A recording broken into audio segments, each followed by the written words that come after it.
andan? Bienvenidos a Posta. Feliz día, querido. Feliz día, Bernaus. Estoy bien. Tristeza nauta, en fin. Después, Me siento triste. después no quería, viste que había que tocar el mundial medianamente. Pero lo que pasa no. Desde que entramos al canal, el único que estábamos hablando que el tema del mundial. Te tengo que explicar cómo funciona este programa, Bernaus. No, pero sí, me siento triste, estoy triste. La definición es tristeza. No es amar, no es bronca, es triste, se puede decir, puta. No, pero yo estaba triste contra Alemania en el 2014, porque ese partido teníamos Fue injusto. mucho más. Bueno, pero ahí es una sensación, te quedaste con Bueno. sensación de injusticia en el del 2014. Pues fue una pelota perdida, Argentina le hizo partido, estuvo ahí, no le tuvo cobraron varias 2 penales, oportunidades, lo gol, tendría todo. que haber echado Toni Kroos.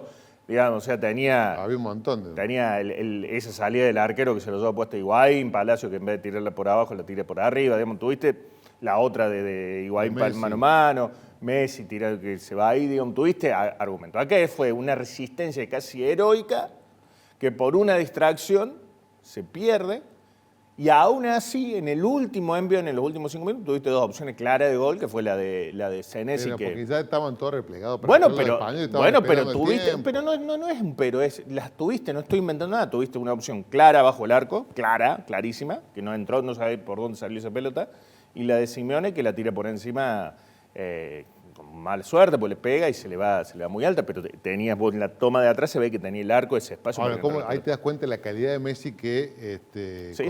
cómo le pega, cómo la corta en el partido contra Egipto fue, que la corta ahí en el área que va bien el ángulo del arco. Sí, no no es estoy diciendo pava, y te estoy diciendo bueno, bien. pero no vamos a hablar, porque ahora... Bueno, aumentó, mientras todos estábamos Aumentó discutiendo el cómo boleto. iba a formar Argentina, ¡pum! Aumentó el boleto, 2150. era el último momento, no lo metías ahí, no entraba más. Y no entraba más. En el cambio justo hizo. El cambio justo. Hizo Digo, ahí, dice, pasadín, dale. Mete. Dijo, Era bueno, una situación chao. que, bueno, era el último momento. No sé si querés que arranquemos con eso, porque tengo unas placas.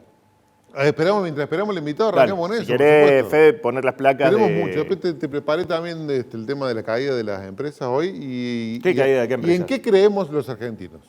Muy bien. ¿En qué creemos? ¿Que vos crees Dios? No. Bueno, vamos a... Dice que está Guido Sac, así que podemos arrancar. Dios, acá arrancamos entonces con Con lo los de datos Fundar. de la Fundación Exactamente, Fundar. arranquemos con vamos eso. a explicar, vamos a meternos lleno. Lamentablemente hoy llegó la Argentina, no vino Messi, va a venir mañana Messi, pudo haber venido hoy, un recibimiento hermoso ahí que tuvo. Son los pechos fríos los españoles festejando, por Dios. Pero no importa, vamos a hablar de la caída... A ver, ¿qué es lo que íbamos a decir? Che, se viene, se acabó el Mundial y ahora nos volvemos a la triste realidad. Nos chocamos con la realidad. Exactamente. ¿Cuál es una de las mayores preocupaciones que están marcando los argentinos en casi todas las encuestas? De 10 encuestas, 9 te dan lo mismo, es el ingreso o el empleo o el trabajo. Están ahí, están peleando siempre el podio, o primero, segundo o en tercer lugar. Acá te muestro, yo lo muestro, no, lo hizo la Fundación Fundar con base de datos de La Superintendencia de Riesgo de Trabajo, cómo fue la curva de las empresas en los últimos años, desde el 96 hasta el 2026. Hay un pico 2010, 2012, o sea, Hasta febrero de 2012 y 2012, de 2017. 540.000 empresas, y hoy nos encontramos con una caída importante de 484.000 empresas. Es la mayor Peor que en registrada pandemia. desde el 2002. Peor que en pandemia. Peor que en pandemia. Entonces la Fundación Fundar se empieza a indagar, empieza a profundizar a ver cuántas fueron las que se perdieron últimamente y en qué rubros afectó directamente esto. Y seguimos, Fede, para seguir demostrando lo que publicaron. Bueno, en el último mes, en el país se perdieron 1.814 empresas, una reducción del 0,37% con respecto al mes anterior. Esto, sobre todo, muestra que es constante y consecutivo en los últimos 15 meses. Siempre algo baja. Puki, que termina generando que en el último año se hayan perdido 14.338 empresas y con respecto a noviembre del 2023, noviembre fue el último mes de la presidencia de Alberto Fernández, diciembre ya comienza a gobernar Milei, se perdieron 28.262 empresas. La cantidad de empresas, después hay que multiplicar obviamente la cantidad de empleados. Seguimos con esta y ya nos vamos a lo invitado. ¿En qué rubros se van perdiendo? Mira, esta es la comparación interanual, o mejor dicho, desde noviembre hasta hoy, se generaron, te puse los principales que generaron empleo y después los principales que perdieron empleo. Lo que van generando empleo son los servicios administrativos. Yo acá después le vamos a preguntar al invitado porque yo pensé que estaban los administrativos principalmente en servicios, está también servicios, pero servicios personales. Si está incluido acá los servicios financieros, petróleo y minería es el boom de este momento, de petróleo y minería. Se está por presentar, por ejemplo, el balance de Vista, la empresa esta que está haciendo excavaciones por el tema de petróleo en Vaca Muerta, y va a generar y va a mostrar un nuevo balance muy productivo. Electricidad y gas, administración pública. Eso es raro. Crece, sí, eso es raro. Eso debe estar marcado por muchas provincias. Y salud, que apenas cae. Pero me voy a los otros, a los peores. Y acá está donde está la base de la cantidad de empleo en general. Vemos comercio, que cayó un 5%, finanzas y seguro un 5%. Bueno, ahí tenía finanzas. Por eso le quiero preguntar si está, porque los bancos entiendo que son de los que están mejor posicionados, será por ganancia y no por empleo. Vamos a preguntarle eso. La construcción, los inmobiliarios, el transporte y almacenamiento y organizaciones extraterritoriales. Bueno, y acá por provincias, mira cómo está este mapa. El mapa es completamente rojo, todo muestra una caída del empleo, excepto Neuquén, que está pintado de verde, con un 1,86% de mejora en cantidad de empleo.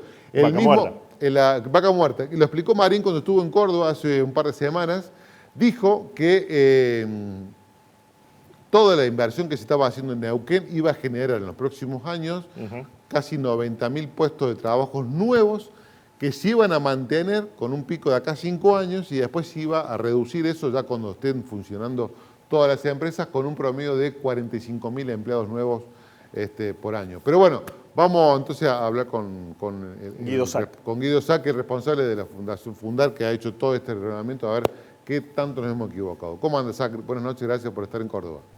¿Qué tal? Buenas noches, gracias a ustedes por recibirme. Bueno, una baja importante, sobre todo en lugares donde se genera mucha cantidad de empleo, entre ellos el comercio, la construcción, o sea, generan empleo, esos caen significativamente. ¿Qué te llamó la atención de este informe que hicieron? Bueno, lo que llamó la atención es que la caída de empresas ya lleva muchos meses ininterrumpidos, pero se venía moderando, o sea, la caída venía siendo cada mes un poquito menor, y en los últimos 2 meses se volvió a acelerar. Eso es una de las cosas que nos llama la atención, porque nosotros habíamos pensado que en algún momento se estabilizarían e incluso podrían empezar a crecer, cosa que finalmente no sucedió, al menos hasta ahora. Entonces, ese es el dato más llamativo. Luego, lo generalizado en términos sectoriales, como ustedes indicaban, y en términos geográficos, ¿no? Casi todos los sectores caen las empresas y en todas las provincias, menos en una que sabemos cuál es la más beneficiada por Vaca Muerta, que es Neuquén. Guido, ¿cómo se hace este cálculo? ¿Ustedes qué datos toman de la Superintendencia de Riesgo del Trabajo y cómo van parametrizando eso para entender qué se considera empresa, qué no, cuántos empleados tiene que tener? Digo, más o menos para tener una idea. Claro. Esto es una definición amplia de empresas. Lo que toma la Superintendencia de Riesgos del Trabajo son los quits, cada uno de nosotros y nosotras tiene un quit, los quits que tienen contratados otros quits. Es decir, cuando una empresa abre que tiene un quit y contrata una persona, obviamente la persona también tiene un quit, entonces un quit contrata un quit. Para aclarar por si acaso, estos datos excluyen al personal de casas particulares, ¿no? Porque claramente en ese caso no hay empresas involucradas. Entonces, esa es la definición de empresas que toma la Superintendencia de Riesgos del Trabajo, que justamente los datos provienen de todo quit que tiene contratado una RT para alguien que trabaja. Excelente, bien. Y la segunda pregunta tiene que ver con las que más crecieron. Nos preguntamos recién con Juan, ¿qué significa o qué en estos rubros que dice servicios administrativos y financieros, qué ha incluido ahí? No, perdón, servicios administrativos. Decía ahí que ha incluido, qué es lo que llama la atención que más crece. Y después la parte estatal, que también los mostrás en verde. Claro, en esos casos son principalmente, servicios que necesitan las empresas como contabilidad, por ejemplo. Bien. Y en general son servicios tercerizados, lo que muestra ese crecimiento en empresas de servicios administrativos es principalmente que está aumentando la tercerización de las empresas. Quizás servicios que antes tenían internalizados con trabajadores propios, deciden externalizarlos. ¿Y el empleo público por qué mostrar un crecimiento? En empleo público, ojo que son empresas, con lo cual la cantidad de empresas de administración pública son muy poquitas. Sí. Son muy pocas. Y fíjense que las variaciones de hecho son relativamente menores. Y el crecimiento es porque van variando la cantidad de empresas públicas, básicamente. Esto no es solo nacional, también puede ser provincial o municipal.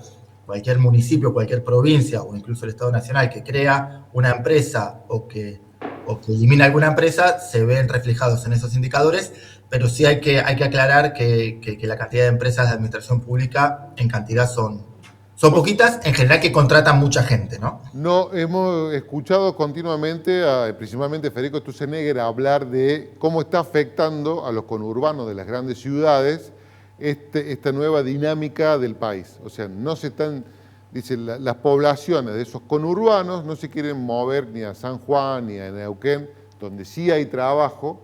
Entonces estamos notando que se está destruyendo la parte industrial de todos esos cordones, pero son empresas que no quieren moverse y cambiar su dinámica de prestación de servicios. ¿Vos estás notando eso? ¿Están siendo muy afectados todas esas partes de las grandes ciudades y no estamos viendo oportunidades en minerales como están en Neuquén y en San Juan, por ejemplo? A ver, yo creo que incluso en los propios términos de la lógica de pensamiento de Sturzenegger, ¿no? Similar a la de Milei, ¿quién mejor que el empresario para determinar dónde está la demanda y dónde está la actividad? Una empresa no quiere operar en una provincia argentina, es raro. Una cosa es que un trabajador no se quiera trasladar, ahora que una empresa no quiera prestar servicios en alguna provincia o en otra. Lo cierto es que la economía argentina se está partiendo en dos y eso es lamentable, ¿no? Tenemos algunos sectores vinculados a las materias primas, hidrocarburos, con vaca muerta a la cabeza, también minería, sector agropecuario que vienen creciendo fuerte, y otros sectores que vienen cayendo fuerte como industria, comercio, construcción. Y el problema es que los que están cayendo son los generadores de empleo. Los que están creciendo traen divisas, cosa que es muy positivo, pero no generan empleo, no son grandes generadores de empleo y por lo tanto la ecuación es negativa. Por eso en 2025 la economía creció con destrucción de empleo y con aumento de la informalidad. Eso es una anomalía total en lo que es una economía. ¿Pero es una anomalía, Guido, o es algo que está buscado para que sea así? ¿Es parte de la política económica? A ver, yo digo que es una anomalía porque las economías que crecen suelen hacerlo con crecimiento del empleo, con caída de la informalidad, caída del desempleo, con crecimiento de empresas, con crecimiento de la inversión, crecimiento de las importaciones, crecimiento de la recaudación. Estas son todas variables que le están dando mal al gobierno, ¿no? La economía crece, pero cae la cantidad de empresas, cae la cantidad de trabajadores, aumenta la informalidad, aumenta el desempleo, cae la recaudación, cae la inversión, caen las importaciones, aumenta la morosidad. La cantidad de indicadores es abrumadora. No creo que sea algo buscado por la política económica. Me parece que es producto del mal diseño de esta política económica. Ahora, ¿por qué no aparece? El otro día lo hablábamos con consultores, de decir, che, bueno, todo lo que está de negativo y todos estos miedos que están apareciendo o números que hacen que la gente tenga miedo, porque esto que refleja lo que decía Juan recién, es lo que hace que cuando se le pregunta a la gente la mayor preocupación, ahora aparezca el desempleo. No hay nadie que capitalice del otro lado, no aparecen discursos lo suficientemente potentes o con la capacidad de convencimiento para decir, che, bueno, el camino es por acá y nadie sale a capitalizar esta situación. ¿Vos lo ves de la misma manera? Sí, a ver, es cierto que la oposición tampoco está tomando unas posiciones muy fuertes. A ver, yo lo que decía recién con respecto al diseño de la política económica es que hoy el escenario para competir para una empresa es muy hostil porque el tipo de cambio está bajo, es decir, los costos en dólares son altos. Y el gobierno dice, no te preocupes, ya te vamos a bajar los costos en pesos, ya te vamos a hacer una reforma tributaria que te va a ahorrar costos en pesos, ya va a terminar de bajar el riesgo país y eso vas a ver que en última instancia va a provocar que las empresas se van a poder financiar a un costo más bajo. Le sacamos la inflación, que era el peor impuesto. Exactamente, pero todavía no sucedió. Bueno, la inflación ha bajado, pero se mantiene todavía en niveles más elevados que los del resto del mundo. Pero una empresa que tiene que competir, una empresa argentina tiene que competir con una empresa brasilera o con una empresa china. Tenemos un tipo de cambio bajo que son costos en dólares altos, impuestos altos, costos burocráticos que son altos, costos logísticos. Hace falta circular un poquito por las rutas de Argentina para darse cuenta del estado en el que están. Eso afecta a los costos logísticos de las empresas. Costos de financiamiento altos, y a eso le sumamos la apertura. Y el empresario te dice, cuando uno habla con los empresarios, están a favor de la apertura. Dice, yo quiero competir con el resto del mundo, pero compitamos con la cancha inclinada, o con la cancha equilibrada, no con la cancha inclinada a favor del resto del mundo. Guido, yo te cierro con esta. Estos 28.000 empresas que cerraron no son esos empresarios que no la ven, que no la entendieron, que eran prebendarios, que vivían netamente del Estado, nada de eso. Mirá, me parece que es muy necio pensar que el 5,5% de las empresas, ¿no? Una de cada 20 empresas cerró porque eran prebendarios. 28.000 empresas, son muchas. No ha habido nunca una caída tan fuerte en los primeros 2 años y medio de un gobierno. Entonces, es una caída muy fuerte y, por otro lado, lo que decía antes, no es el único indicador que nos muestra que esta economía se está partiendo en dos, ¿no? Tenemos datos de morosidad. ¿Qué vamos a decir? ¿Que las familias también eran prebendarias del Estado? ¿No? Tenemos los datos de pobreza.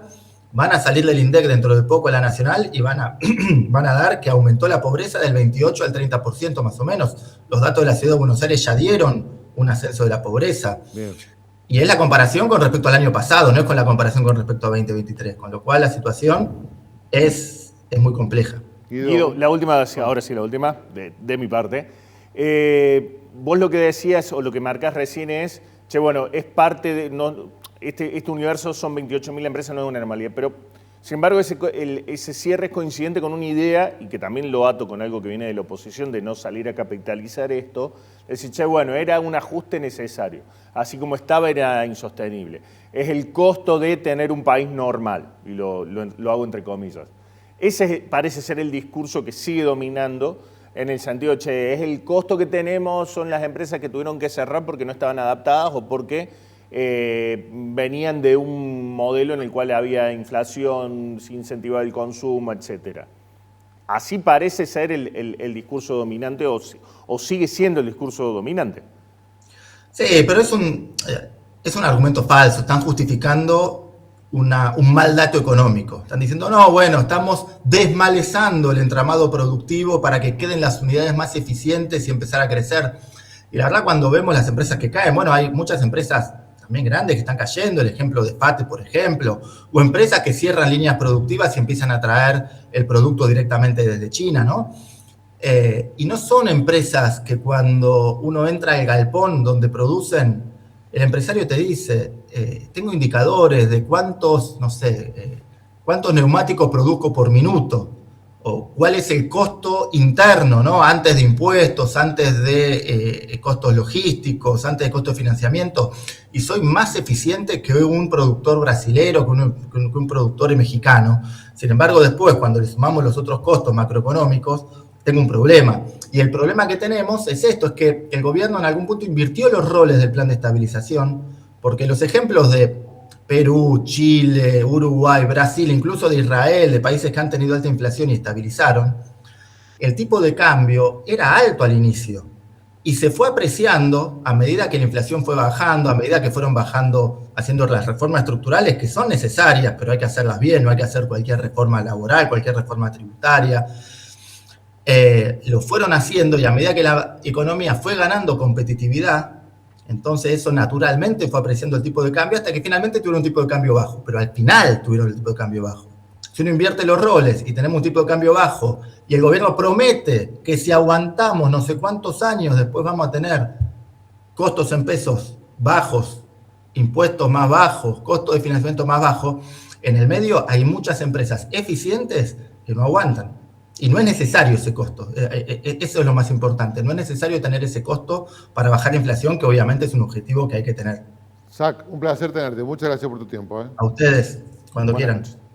¿Querés que sigamos en la agenda Dale, nacional? meta. Porque bueno, vuelvo a decir, terminó el Mundial y nos encontramos con la realidad que nos golpea en la puerta. Y te voy a mostrar un poco, esto va a ser un repaso de la agenda que se viene y que va a empezar a dominar a medida que vamos a ir dejando el Mundial detrás. A ver, ¿qué es lo inmediato que se viene? Y acá tenemos el Congreso, porque va a haber muchos debates interesantes en el Congreso. El primero, uno de los primeros tiene que ver con el fin del espacio. El gobierno va por una reforma electoral Es que la cuarta vez que lo intenta y ya de pierde. mínima va por una nueva suspensión. Sí. La máxima es eliminarla. Lo que pasa es que, bueno, va a haber que tener una negociación con los gobernadores y la moneda de cambio que tienen, que es habilitar las colectoras. ¿Qué es una colectora? Bueno, a ver, Juan Bernaus es el candidato a presidente y tiene 6 partidos diferentes que tienen diferentes tramos, diferentes candidatos a diputado, por ejemplo, pero el mismo candidato a presidente. Es como una interna abierta, es como lo que pasó, como lo que, las como las leyes de lema que tienen, que van sumando en candidatos fuertes, otros candidatos más chicos y producen, no sé, 25 listas con un solo candidato encabezando en el puesto más fuerte.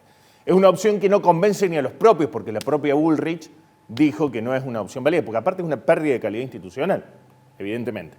Entonces, bueno, esta es una de las batallas que quiere dar. No consigue los votos para eso, ¿eh? Para eso no lo consigue. No lo consigue ni en el Senado, que los tiene más abroquelados, que son menos votos.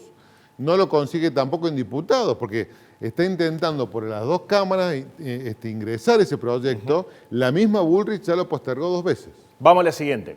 Otro de los temas. El Banco Central, la modificación de la Carta Orgánica, esta idea de darle mayor autonomía, volver a que las autoridades del Banco Central sean independientes de la elección de los gobiernos de turno, que es la clave. Nosotros hemos entrevistado acá paraguayos, chilenos, uruguayos, peruanos que cambia de presidente todos los días.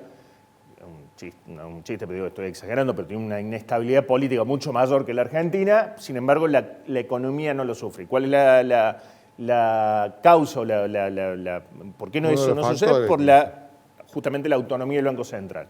Entonces, lo que busca Milei, me parece, si lo comunican bien. En eso hay mayor consenso. Exactamente, puede ser interesante decir, bueno, dejémonos de usar el Banco Central como una caja y que realmente fije. ¿Qué hacía el Banco Central? Generalmente emitía dinero para que el Estado, para prestarle al Estado, para que el Estado pueda pagar sus deudas. Esta es otra ley que es bastante polémica, que es la ley de tierra o ley de propiedad privada, que es la que habilita a extranjeros a comprar más cantidad de tierras. Hoy tiene limitaciones fuertes, por ejemplo, cantidad X de hectáreas por región, no se puede en las regiones limítrofes, aparte etcétera. lo tiene que hacer con una pata local. Exactamente, y ahí también ya la iglesia, incluso la iglesia salió a advertir que era una pérdida soberana. La semana que viene podremos entrevistar a este pueblo de La Rioja que lo venderían completamente si entra esta ley, por ejemplo, en funcionamiento. Y después, algo que ya empieza, de hecho, cuando venía para acá en la radio ya lo empezaron a nombrar, es el presupuesto 2027, que si bien se presenta en octubre, ya empieza el gobierno a afilar el lápiz de lo que va a ser el presupuesto de un año electoral, que no es menor. Así que bueno, esto es las prioridades que va a tener el gobierno en el Congreso junto con lo que decimos recién, la reforma política. Vamos a la siguiente. Después, la cuestión económica, recién lo nombrábamos en la entrevista, la cuestión del consumo como una de las preocupaciones. Juan, no sé si te pasa, pero cada vez que hablas, cada vez son más los comerciantes que dicen, la economía está frenada. Sí. No hay consumo, más allá de que te ponen una foto de un shopping o te ponen una foto de gente yendo a comer. Cualquier comerciante que vos lo parás te está diciendo que la economía está frenada. No, yo te lo voy a cambiar. Más que cualquier comerciante, algunos comerciantes están con muy mal presente y hay otros que le están pasando bien. hay una economía muy desarrollada. Algunos. ¿Cuáles? Porque parece... Bueno, yo te voy a decir, yo por ejemplo, me tocó el fin de semana, me fui a Rosario y a Buenos Aires, me costó encontrar lugar para sentarme a comer. Me costó, no había. ¿En qué lugares? Me costó en la costanera de Rosario, me costó en los restaurantes que bordean el Monumento a la Bandera en Rosario. En un fin de semana que estaban todos ya de vacaciones de invierno. No todo, una parte, porque Buenos Aires salía después. Me costó en Buenos Aires también sentarme cómodo en un lugar para almorzar. Así que digo, no son todos. ¿Son muchos? Sí, son muchos, pero no son todos los rubros. Hay rubros que le está yendo bien. Hay rubros que no le está yendo tan mal. A ver, tuve el negocio de, esto como quiere, Ganga Home se llama un negocio que está en un shopping. Había fila para ingresar. O sea, te dejaban entrar por tandas. No era que entraba todo el mundo. Y tenías al frente otro negocio también de decoración de interior que estaba vacío. Entonces, hay algunos rubros, por eso le preguntaba. No, ni siquiera son rubros, porque está hablando de dos comercios, el mismo rubro, que uno le va bien, algunos uno le va mal. comerciantes que algunos lo manejan de una manera, consiguieron justo el importador que le trae las cosas. A ver, yo por eso recién le preguntábamos a Zach, ¿son comerciantes que no la ven o son comerciantes que son castigados por este presente? Y bueno, están las dos. Hay tipos que no la están viendo y hay tipos que sí son recontracastigados por lo que está pasando. Él estaba reclamando la devaluación un poco del peso como para compensar. Y bueno, hay otros que dicen, no, pará, ¿por qué si estamos bien así con este valor? El otro punto que tiene, bueno, también bajo vigilancia, el salario que hoy hay una buena noticia porque una franja de trabajadores muy esforzados les van a seguir ganando la inflación. Y son los senadores. Los senadores acaban de conseguir un aumento. 6% más. 6% más, van a cobrar un sueldo de 12 millones de pesos. 12 millones de pesos, así que afortunadamente tenemos una franja de trabajadores y también sus pymes, porque cada senador tiene una pyme de 30, 40 asesores, y no es mentira. En el Senado. Después en está el la Senado. pyme que logran colocar en... Claro, después está el Congreso, la biblioteca del Congreso, que eso no se cortó. No. Hay empleados, por ejemplo, yo conozco casos, no voy a dar nombres, pero de empleados del Congreso... Sí, que tienen programas de televisión también. En varios canales, pero bueno, después te lo cuento. No, eso no lo sabía. No, sí sabía Eran publicistas y ahora hacen programas de televisión. Empleado del Senado que arreglaron y que no van ni siquiera a firmar la biométrica, a hacer la biométrica en el Congreso. Nada. Por eso te digo, eso no se cortó, ese costo de la casta, señores, a ver, fue un verso. No hubo ajuste ahí. Y bueno, el dólar y la reserva, hubo un pequeño salto que se fue a 1.500, después retrocedió, pero bueno, y el tema de la reserva seguirá. Esa es la gran crítica al costo. ¿Vale la pena? ¿Qué es lo que está haciendo este gobierno? Está comprando dólares que no saben si van a alcanzar para el año que viene. ¿Se entiende? ¿Cómo es eso? Este año, que no es electoral, los argentinos llevan comprando, o se van a comprar más de 30.000 millones de dólares. Los argentinos, no la empresa, nada, el ahorrista. Encima ahora se lo puede... por eso volvieron a hablar de dolarización endógena. Claro, el ahorrista que le sobra algo de dinero va y compra algo de dólares, no compra por más que no le convenga. Ni compra un mueble, antes te comprabas lo que sea. Bueno, ahora ¿qué están haciendo? Comprando dólares de vuelta. Bueno, si en un año que no es electoral estamos comprando récord en dólares, lo que todos se preguntan es, en un año electoral, ¿cuándo se van a comprar? ¿Se entiende? Porque mínimamente se va a duplicar. Hay muchos financieros que dicen, los argentinos cuando vienen las elecciones, o se aproximan las elecciones, se ponen todos ecológicos. Les encanta el verde, rodearse de verde. Bueno, salen a comprar dólares. ¿A cuánto se va a ir el dólar? ¿Lo va a lograr contener el gobierno? No. Lo único que tiene bueno este presente de este gobierno es que los dólares no se van al colchón. Se blanquean en cuentas bancarias, es lo único. Pero bueno, nos metemos de lleno con algo que nos gusta, que queríamos hablar, lo que es el ejemplo que ha dado la escaloneta, lo que ha generado, lo que significa que hayan jugado 3 finales de las últimas 4, perdón, 4 de las últimas 5, 3 de las últimas. Está hablando 5, de Copa del Mundo. de Copa del Mundo. Salvo Rusia. Salvo Rusia, hemos estado ahí. Hay un proceso que la distingue. hay una carnavalesca que me parece que debería replicarse en otros aspectos, y hoy, con el dolor, decidieron no festejarlo como creo que todos creíamos que le íbamos a festejar, este segundo puesto que nunca se festeja. Tenemos el chip bilardista, que los segundos puestos... Sin embargo, recuerdo que en la del 90 hubo, inclusive estuvieron en Casa Rosada con el plantel del 90. Pero fue ahí, me parece, más impulsado por Diego y por toda esa argentiniada. Pero pero digo, porque no lo nombraste a Bilardo, tengo la memoria. Bilardo, perdón, eso lo hizo en el 90 con Diego. Después, ¿en qué mundial dijo no vuelvan? Prefiero que se caiga el avión antes de volver sin la copa. Bueno, no sé si fue en el 70. Bueno, tenemos a un deportólogo. Quiero hablar qué ejemplo estamos dejando para los chicos. Psicólogo especialista en deporte, no deportólogo. Psicólogo especialista en deportes. ¿Está bien así? Sí, pero no es un deportólogo. Bueno. Psicólogo deportivo. Es bien. ¿Cómo anda? Buenas noches, bienvenidos a Posta. Gracias por estar. Estábamos diciendo un montón de pavadas, pero bueno, queremos escucharlo. Raúl Barrios. Queremos escucharlo, Raúl, ¿por qué? Porque tengo mi hijo es deportista y tengo el otro que está en otra cosa, pero quería que valoremos nuevamente los caminos. Lo que es llegar a esa final. Después la final, gana, perder, no sé, es un instante. Hay que cómo logramos revalorizar todo eso que hemos ido transitando. ¿Cómo anda? Buenas noches. ¿Qué tal? Buenas noches. Muchas gracias por la invitación a participar, un placer. Y la verdad que está bien lo que decís, valorar el proceso, ¿no? Ayer me puse a investigar un poco y decía hay 210 selecciones participaron del proceso de clasificación para el Mundial 2026. De esas 210 llegaron 48 al Mundial, a competir en el Mundial. De esas 48 quedamos entre los dos mejores. O sea, si analizás eso, más allá de la euforia, de la tristeza que nos representa no ganar el Mundial, porque la verdad que es un sentimiento genuino, es un sentimiento absolutamente habilitado para estar tristes, digamos, ¿no? Porque uno compite para ganar, en cualquier deporte, en cualquier juego, la mancha, el solitario, la escoba del 15, el truco, el fútbol, el tenis, uno compite para ganar. Ahora, en el alto rendimiento, en la alta competencia, lograr una medalla de plata no es fácil, ¿no? Es decir, ocupar los 3 primeros escalones del podio en cualquier deporte es un logro deportivo.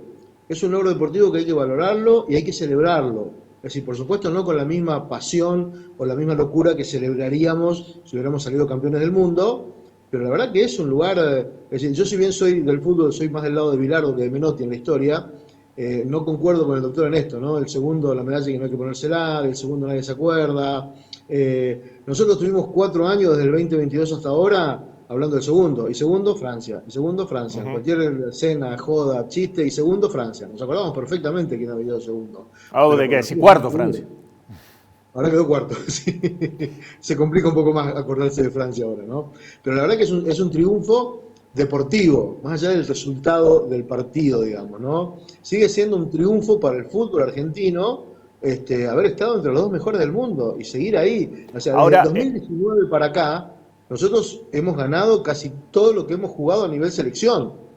Le quiero preguntar, usted hablaba recién de deportista de alto rendimiento. ¿Cómo vive el proceso un deportista que pierde una final en estas características? Y estoy pensando en un jugador en particular, en 2 en realidad. Uno que fue, si uno entra en las redes, parece ser el villano número 1, que es Molina, el chico Nahuel Molina, que es de acá de Embalse y Río Tercero.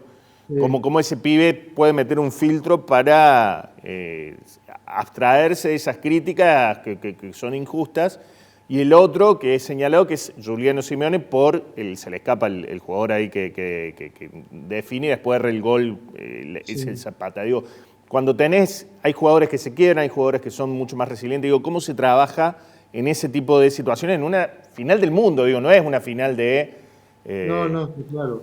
No, el error, o sea, primero hay que ser, consecuentes y decir que el error forma parte de la competencia deportiva. Es imposible la infalibilidad. No existe el jugador infalible. Messi erró un penal y le atajaron otro. ¿No? Y nadie le cayó a la yugular por eso. Bueno, porque es Messi, está perfecto, ¿no? Molina pateó el penal que nos hizo campeones en el 2022. Hoy lo vas a matar porque perdió una marca, un gol. No, me parece Molina muy le hizo el gol a Holanda. Le hizo gol a Holanda. Le hizo el gol a Holanda. Montiel hace, pero Montiel es una peor en la final, que muchos no se acuerdan. El penal, el último penal, es una mano de Montiel. Exacto. Es una mano de Montiel. Que queda tapada por el penal final. Claro, que queda tapado porque define. Pero si no era, si llegara a ese penal, pobre Montiel. Sí, lo de Molina, es decir, es un error, producto de... Es decir, nosotros miramos mucho, cuando hay una conducta de este tipo, el antecedente, ¿no? Nosotros manejamos por una cuestión que se llama antecedente, que es el condicionamiento operante, antecedente, conducta, consecuencia, ¿sí? Y siempre hay que revisar el inicio de la jugada, porque uno le cae al último. Claro, ¿no? Pero al arquero, generalmente le cae uno al arquero.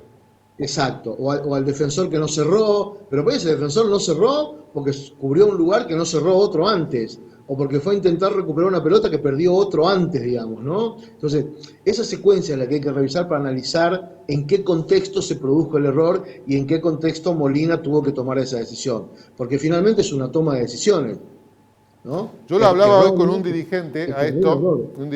un ex dirigente de Belgrano, y le preguntaba, che, ¿cómo lo ves? ¿Qué pasó ayer el partido? Porque siempre tiene una buena lectura de los encuentros. Y le preguntaba, che, ¿qué va a hacer Scaloni?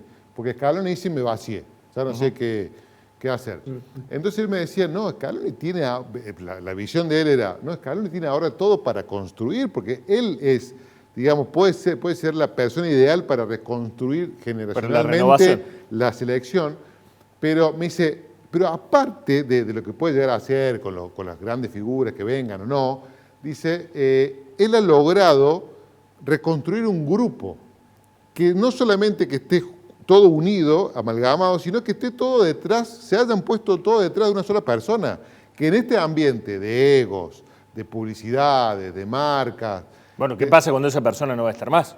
Bueno, está bien, pero bueno, tiene un doble desafío ahora, porque logró una unión absoluta de todos y todos detrás de otro, detrás de Messi, bajo la conducción de él.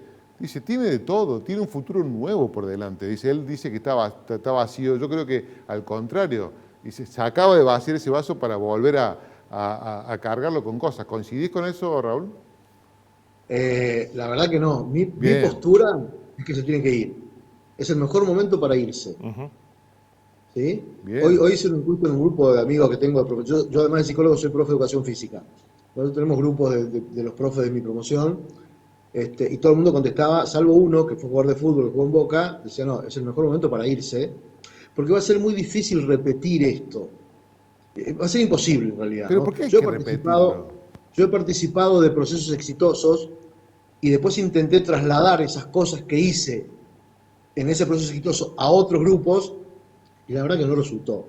Esto, viste, yo soy de la idea de que las segundas partes no son buenas, digamos, no es una cuestión más personal que científica, si se quiere, ¿no? Y muchos dicen, no, pero tiene el desafío por delante, y la verdad, fuiste bicampeón de América, campeón del mundo, campeón de la finalísima, subcampeón del mundo. ¿Qué te vas a quedar a hacer? Eso se licúa, perdiste 3 partidos, no encontraste el equipo, y se licuó todo eso que lograste, sobre todo en la Argentina, ¿no? En donde es un país muy poco propenso... Bueno, Gallardo se tuvo que ir de River casi por la puerta chica.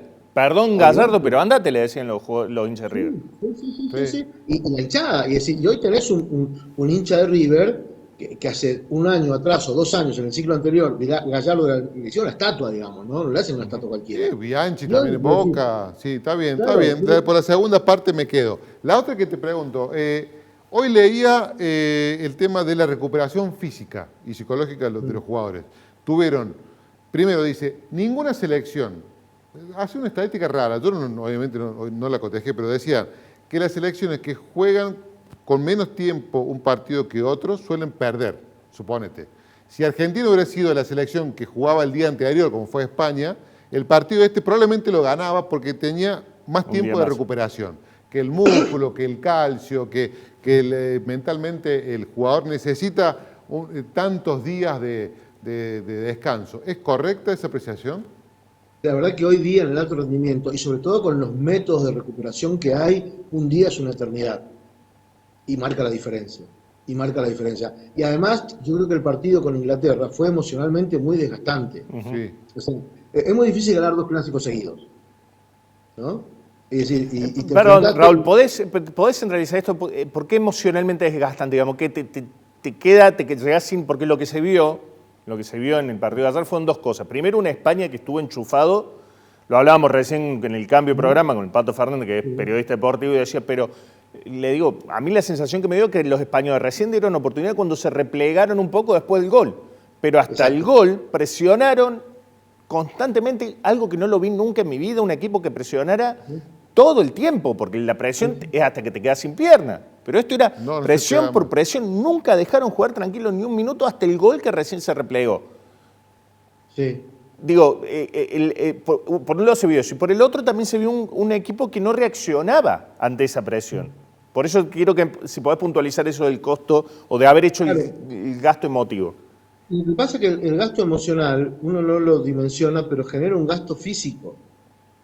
O sea, cualquiera de nosotros está preocupado, está nervioso, está ansioso, llegás a la noche y decís, loco, estoy hecho como si me hubieran cagado a palo y no hice nada, físicamente hablando, ¿no? Y decís, no, pero estuve preocupado, tengo este estrés, no llegué a acoso, no pagué la cuenta, discutí con mi jefe, así. Generé un estado emocional que me desgastó. Me desgastó, y eso lo paga el cuerpo. El cuerpo es un organismo muy inteligente y no es una caja ilimitada de recibir cosas. La gestión de las emociones implica un gasto que repercute en lo físico. Te duele la cabeza, te duele la cervical, te duele el entrecejo, es decir, y estás agotado físicamente. Sumale a eso el agotamiento físico propio de jugar un partido como jugaste con Inglaterra, en donde tuviste que dar todo y un poquito más para dar vuelta un 1-0. ¿No? Y la verdad que así como Scaloni se siente vacío por haber dado todo como entrenador, yo, digamos, tengo experiencia y sé que los jugadores se vaciaron contra Inglaterra, no les quedó nada. No les quedó nada para la final, ni físicamente, ni psicológicamente, ni táctica y estratégicamente. Ahí fue el cierre. Si ese partido hubiera sido la final, hoy somos campeones del mundo. Que fue lo que fue la reserva física y emocional que se tuvo contra Francia. Exacto. Que no darse siempre, es más, siempre ir ganando. Exacto. ¿Entendés? Y también es cierto que los jugadores no llegaron en su plenitud al Mundial. Y lo pagamos ayer. O sea, el partido contra Egipto, el partido contra Inglaterra, el partido contra Francia. Es decir, el alto rendimiento no es sano. O sea, vos no te podés ir a recuperar en un Mundial. No lo vas a lograr, no lo vas a hacer. Y eso que hoy las técnicas de recuperación, las técnicas kinésicas, la criogénesis, la alimentación, los masajes, los suplementos dietarios, etcétera, colaboran muchísimo y se está trabajando muchísimo en los procesos de recuperación. La nutrición es clave. Pero aparte, no sé si lo notaste, esto que voy a decir parece una locura, pero vos veías a los jugadores, no solamente los argentinos, son ya, no tienen una gota de grasa, son atletas. Vos veías a los jugadores del 90, los jugadores del 94. Con pancita. Lo pone físicamente, vos veías festejando contra Inglaterra, no veía, había menos grasa que no, cero. Cero, los hoy, tipos. La composición antropométrica de los deportistas de élite cambió muchísimo y se trabaja mucho en la relación grasa-masa muscular. No tengo datos todavía, pero solamente van a salir datos. Bien. La mayoría de los jugadores habrán perdido en este mundial, en este mes, entre 4 y 5 kilos. ¡Apa! ¿Sí? Eso, el mundial pasado. Y eso que le metieron el asado lindo, ¿eh? Sí, pero el desgaste, claro. Es decir, las personas estresadas o las personas con mucho nivel de ansiedad o con muy mala gestión emocional, por lo general tienen dos extremos, o son bulímicos, digamos, y les da por la ansiedad oral y comen y la energía la llevan ahí, o son muy flacos, ¿no? O son muy flacos porque queman toda la energía, queman la grasa, queman los músculos, queman las proteínas, en regular las emociones. La regulación de las emociones hoy es el tema más estudiado en el ámbito de la psicología del deporte y nos está diciendo que los jugadores que mejores rendimientos obtienen son los que mejor regulan las emociones. Porque impacta en la condición física. Impacta muy fuerte en la condición física. ¿Cómo? No, pero parón, mientras decía eso me acuerdo, en el 86 había jugadores que fumaban. Sí. Y vi muchos videos del 86. En el 78 contaba el negro, como el arquero, el negro Vale contaba que iba fumando en el fondo del colectivo, cuando iban a la cancha. Exacto, abrían las ventanillas y se sentaban al fondo para fumar. Te quiero preguntar esto. Ayer, esta teoría de hay que morir con los generales, hay que poner el equipo que siempre pone.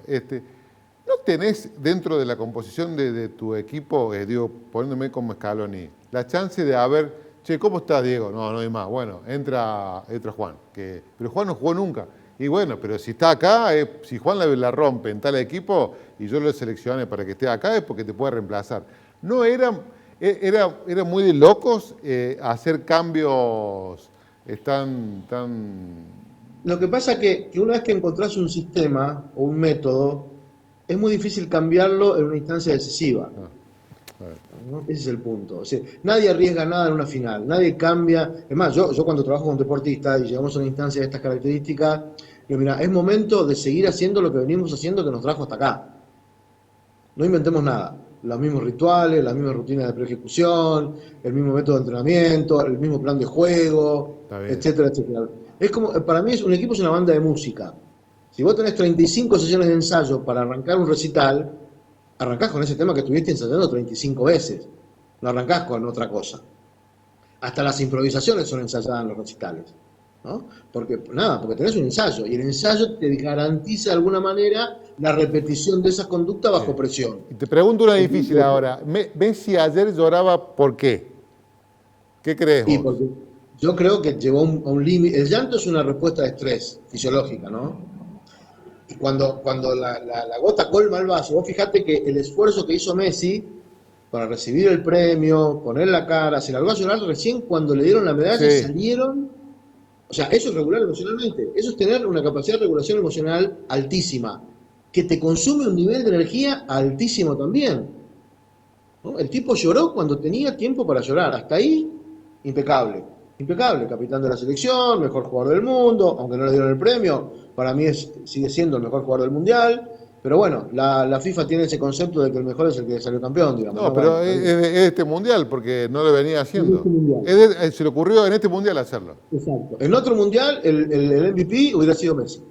Sí, lo fue en Brasil, después fue Modric también, que no tuvo nada que ver. O sea, pero digo, ese coste, ese llanto final, se lo permitió cuando se lo podía permitir. No lloró delante de Infantino, no lloró delante de las cámaras, no lloró delante de Trump, se la bancó como un duque, hizo todo el ante la gente, pero lloró, es muy fuerte porque lloró con la gente de frente. No, pero digamos, ese es otro dato interesante de esta selección y también uno de los motivos por el cual para mí Scaloni se tiene que ir. Ese nivel de conexión, digamos, intangible que se generó entre los jugadores y el público, no se va a repetir. Pero aparte llegó un pico, Raúl, en este mundial. Y sobre todo llegó el pico en el partido contra Inglaterra. Exacto. Que en 10 minutos se da vuelta un partido, generándose, lo atropelló a Inglaterra en esos 10 minutos. Porque también había pasado como en España, nos habían encerrado en un arco. Pero esos últimos 10 minutos Real literalmente se lo atropelló. Exacto, y con Egipto en 12 minutos hicimos 3 goles. Eso no es gratis. Yo lo que voy es, eso no es gratis. Y todo ese gasto energético que hiciste ahí, lo acumulaste, no lo recuperaste del todo. Pero me refiero a la conexión emocional. Digo, llegó, estos tipos son capaces de... Yo creo que la conexión con ahí, más que en el partido, fue con la bandera, ¿vos sabés? Con el trapo de Malvinas. Pero eso también fue interesante. Eso generó un vínculo que, vos decís, no se puede llevar la bandera de Malvinas, no la Malvinas, no el hecho bélico.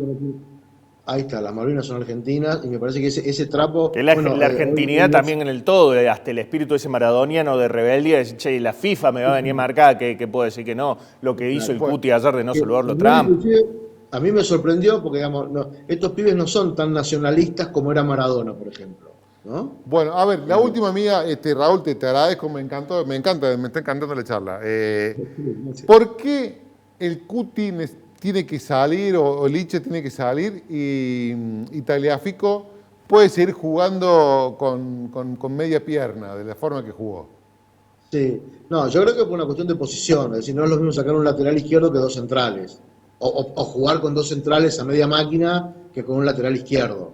O sea, no te van a hacer el gol desde la posición del 3, te van a hacer el gol desde la posición de los centrales, digamos, ¿no?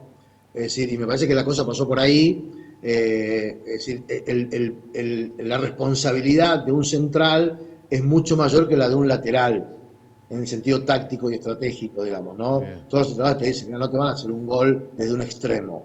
Y en ese sentido, también juega en la cuestión muscular, recuerdo el caso de Di María, en la cuestión muscular la presión.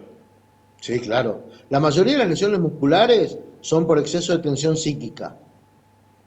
¿Cómo? La mayoría de las lesiones musculares en el alto rendimiento son por exceso de tensión psíquica, no tanto física.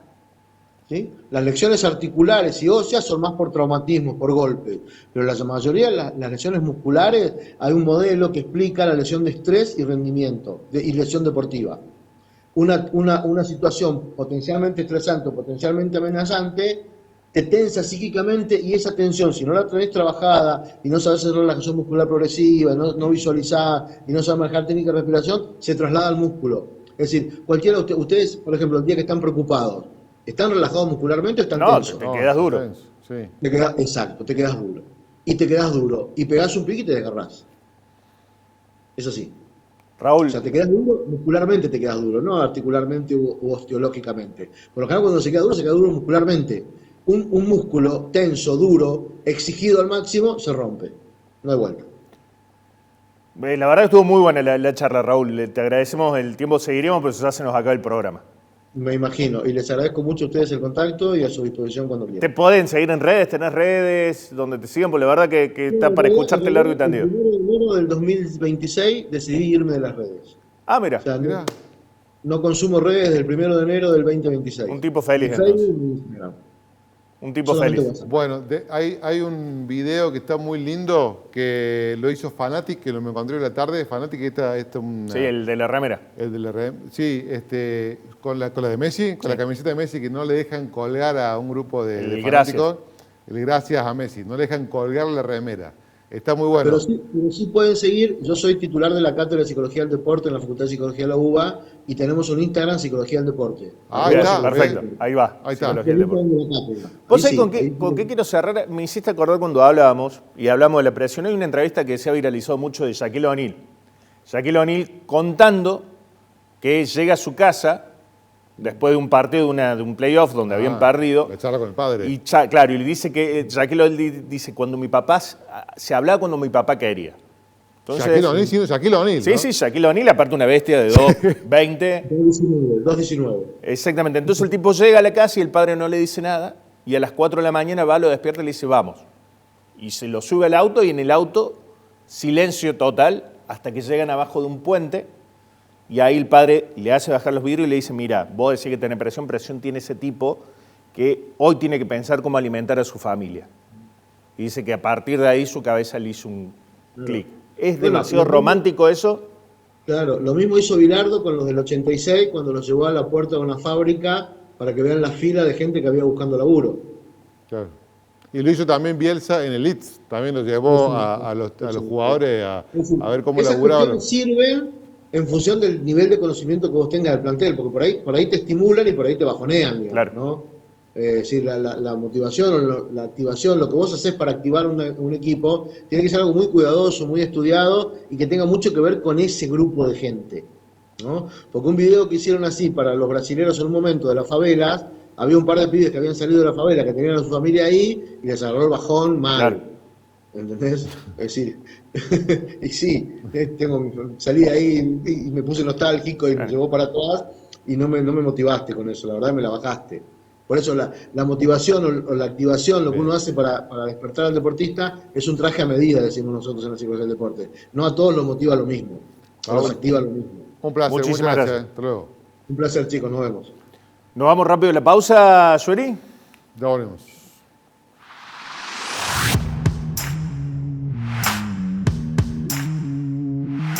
En la ciudad que te apoda, hablemos de los restos de poda. ¿Hiciste poda en tu casa? Podés solicitar la recolección gratuita pidiendo turno a la empresa que corresponde según tu zona. No la dejes en el contenedor ni tapando la vereda. Y recuerda, hasta 2 metros cúbicos, lo que equivale a 8 bolsas de consorcio. Entre todos, mantenemos la ciudad limpia. Es un mensaje de las empresas de higiene urbana Lusa y Urbacor. CETAP, comprometidos con la movilidad de las personas.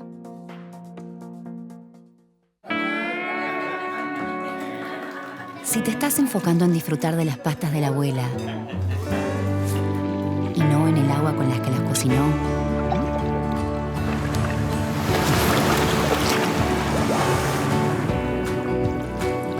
estamos haciendo las cosas bien.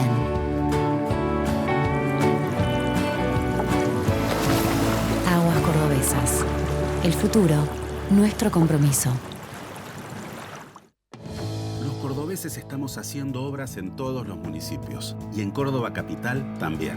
Con financiamiento de la provincia pusimos en marcha un plan integral de reparación y puesta en valor de calles y plazas. Con una inversión de más de 18.000 millones de pesos, iniciamos los trabajos de rehabilitación de carpetas asfálticas y de hormigón. Además, se renovará el alumbrado público en 65 plazas de todos los barrios. También en Córdoba Capital, los cordobeses hacemos. Gobierno de la provincia de Córdoba. Hacer para crecer.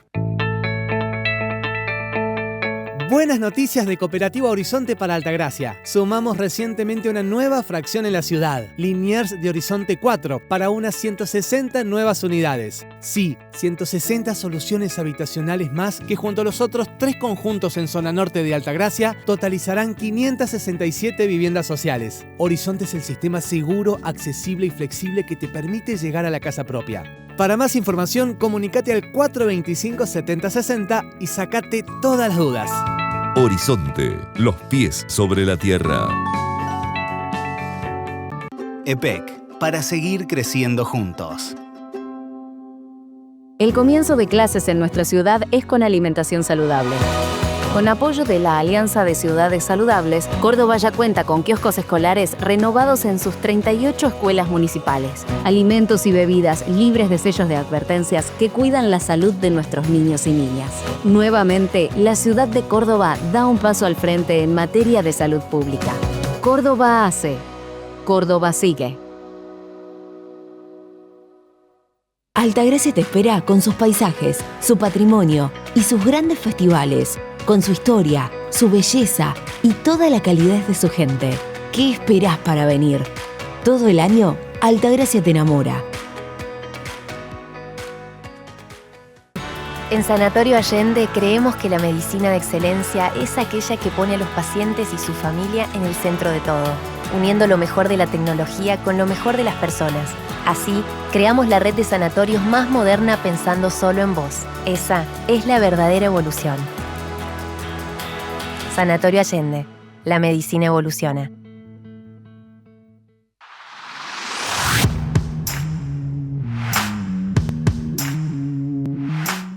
Solamente tenemos tiempo para contar un dato que tiene que ver con el boleto de transporte urbano. Aumentó en Córdoba y Córdoba pasa a tener el triste récord de tener el boleto de transporte más caro de la Argentina. Mira, comparado con otras ciudades, Córdoba 2.150, Santa Fe 1.900, Rosario 1.720. Estas tres siempre, hasta la época de Zarzora, aumentaban en conjunto. San Miguel de Tucumán 1.700, Gran Mendoza 1.680 y Ciudad de Buenos Aires el boleto urbano está en 820 pesos. ¿Eso tiene que ver los subsidios? ¿Por qué sale 820 en Buenos Aires y en Córdoba 2.150? Santa Fe. Vamos a la siguiente. A ver. Tiene que ver con esto. Hasta noviembre del 2023 el boleto en Córdoba salía 240 pesos. ¿Cuánto sale hoy? Noviembre del 2023, último mes de gobierno de Alberto Fernández. De Sergio... Y Sergio Massa. 2.150 pesos está hoy. ¿Cuánto aumentó el boleto, Bernardo? ¿Qué dice ahí? 795,8%. ¿Cuánto fue la inflación? 374. ¿Qué pasó en diciembre de 2023? Diciembre del 2023 se cortaron los subsidios nacionales a todo el interior. Se eliminó el Fondo Compensador del Transporte a todo el interior y se sigue manteniendo en Buenos Aires. Eso explica por qué hoy en Córdoba se paga 2.150 y en Buenos Aires 800 pesos. Vamos a la siguiente. También este otro dato que hay que tomar en cuenta que es muy preocupante. Córdoba hoy también es la ciudad o una de las ciudades más caras para viajar a nivel regional en Sudamérica. En Montevideo el boleto cuesta $1.30, en Sao Paulo $1, en Lima 95 centavos, en Santiago de Chile 85 centavos. Y por ejemplo, en Montevideo vos tenés un viaje que te dura, vos pagás 1.30 y tenés 1 hora para moverte en los bondis. O sea, vos te podés bajar y subir en todos los bondis que quieras, con lo cual tenés hasta esa ventaja. Obviamente que en Córdoba tenés la combinación, pero podés hacer un solo viaje combinado. Y siempre en el mismo sentido, no podés ir y volver. ¿Qué es la única que tiene a favor Córdoba? Bueno, justamente vamos a la siguiente, tiene que ver con los boletos sociales y la SUBE que llegó. Eso sí, llegó con Milei a Córdoba. El 60% de los usuarios tiene algún tipo de beneficio, ya sea el boleto educativo gratuito, que hoy te diría que es gran parte de la masa que mueve el transporte, que lo paga, lo subsidia la provincia, y una parte también la pagan las empresas, y los boletos sociales, boleto adulto mayor. Eso hace que se decade. El problema es, el otro problema que tiene el transporte es, no va a poder recuperar usuario porque el transporte tiene demanda derivada. ¿Qué significa demanda derivada? Si cae la actividad económica, cae el transporte. Si cierran comercio en el centro, cae el transporte. Si cierran fábricas, cae el transporte. ¿Por qué? Porque la gente siempre viaja por algo. Viaja a trabajar. Si no hay trabajo, no viaja. ¿Nos vemos el lunes que viene? Nos vemos la semana que viene. Chao. Gracias.